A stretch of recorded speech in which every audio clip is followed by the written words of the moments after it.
Hello everybody, and once again welcome back to Financeable YouTube channel. Today in this video I'm going to show you how to trade real money on Metatrader 4, so make sure you follow my step till the end.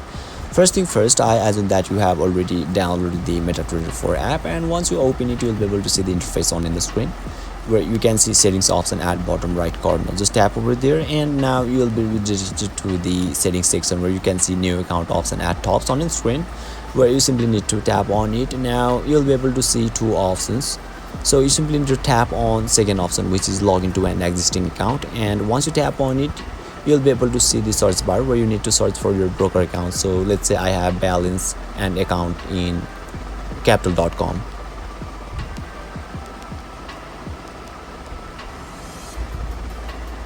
Now here you will be able to see two options, so you simply need to select second one, which is capital.com real, and now you will be able to see the login ID and password. You simply need to complete your credentials and finally click on sign in, which is at top right corner, and once you complete your credentials you'll be able to trade real money on Metatrader 4 successfully. So basically this is how you can trade real money on Metatrader 4, and if you still encounter any issue during this process, feel free to leave a comment and I'll be happy to assist you. If you found this video helpful, please give it a thumbs up, and if you are new to this channel, make sure to hit the subscribe button and set the bell icon to on so that you can stay updated with our latest content. Thank you for watching, and I'll see you next time.